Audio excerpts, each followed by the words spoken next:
Yo, what's cracking, guys? Faison here, and today I'm bringing you guys a Platinum 1 Eldlich mirror. I chose this game because I think it highlights a really big problem I'm seeing in the way people play Eldlich, which is just trying to do something that the deck isn't built for. So I'm going to go ahead and just let this guy combo. Um, let's go ahead and see. I see Pot of Extravagance, so I'm like, okay, we're probably playing against Eldlich. Okay. Looks like we're playing against like a zombie world Eldlich build. Sure, fine. And then I see the reasoning. Okay, this is a very aggressive build. I'm seeing like, okay, we're gonna go ahead and go into Hulk of Vibrax combos. That's unique. And then Hulk is gonna bring out the Glow Up Bloom. Then we link these into Nightmare Unicorn. Now here I take really big issue.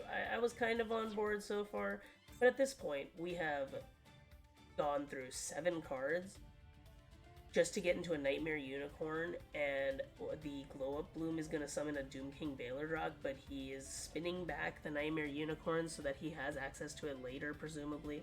It's just all very odd. It doesn't really make sense to me, and I think it's doing something that the deck just isn't meant to do. Don't get me wrong, there are some builds of Eldlich that have succeeded as combo decks. Synchro Eldlich comes to mind, or at the moment, Cybers Eldlich. These decks are fine. It's just when you start to do these weird combo builds that are really like a bunch of 1-for-1s, right? Because he started with 5 cards in hand, and now he has 3 cards in hand, and he's about to have 2 on board after this Glow Up Bloom resolves.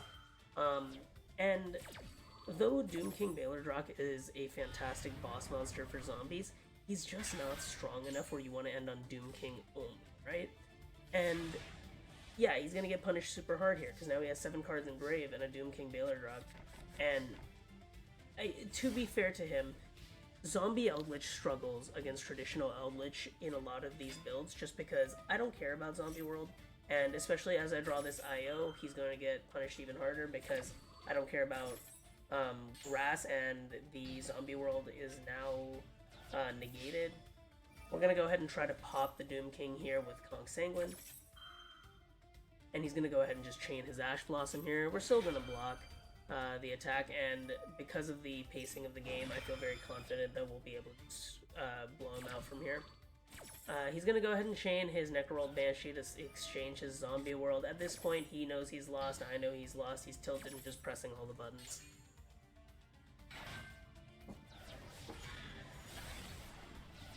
But yeah, as you can see, we are now on the same number of cards before I've drawn.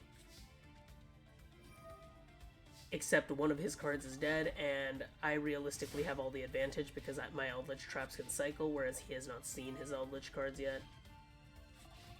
Gonna go ahead and set one, presumably an Eldlich trap. In the end phase, I'm gonna Punishment, sending my Cyframe Lord Omega, and that way I can exchange my Conquistador Engrave for a Sanguine, and I can banish his Doom King at the start of his turn when he tries to summon it back. So we're gonna go ahead and Hakero Sanguine here.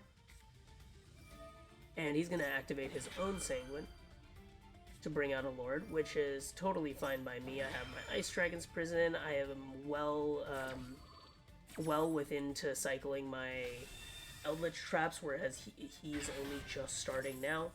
And as you're going to see here in a second, I'm going to stop him from cycling to any sufficient degree, just because I sent my Omega just for a case like this. I figured zombie decks are going to need to go into their grave, and that way I can go ahead and return one of his cards as long as I return my Omega as well. We're going to return the Sanguine, and that way he's not able to cycle into more cards because he can't activate Sanguine's Engrave effect the same turn. He summons Gozuki. I'm not going to go ahead and try to negate anything here or interact in any way because I figure he's going to go into Eldlich, and I have an Ice Dragon's Prison, and I feel pretty confident in my ability to get rid of at least one of them.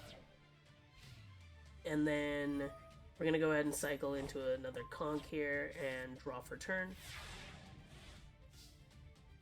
And I see right here we draw into Lava Golem, so I'm thinking, okay, whatever, I don't need to do anything too complicated. Just summon Lava Golem, get rid of both his lords, pop the Lava Golem, and he's gonna go ahead and concede there.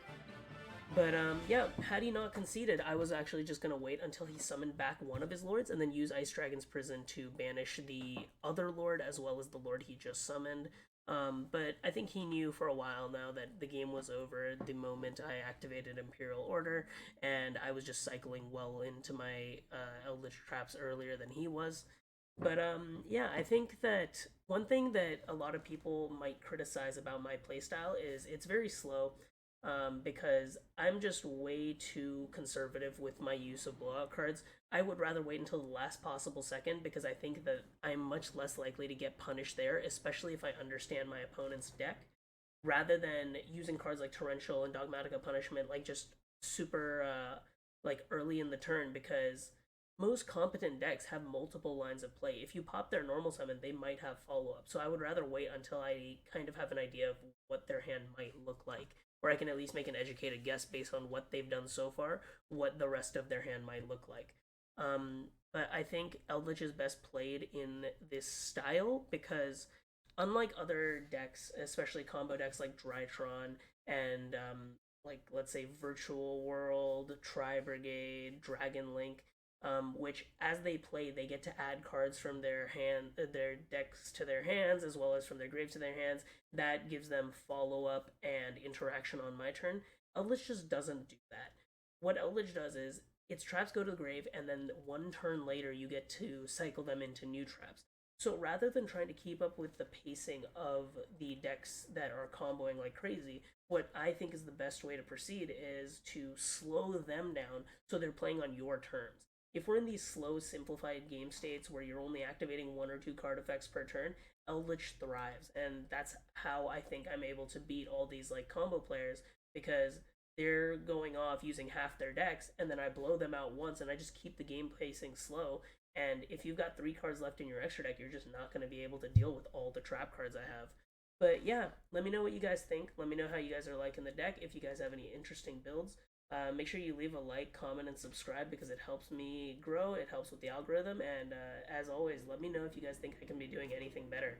I'll catch you guys later. Peace.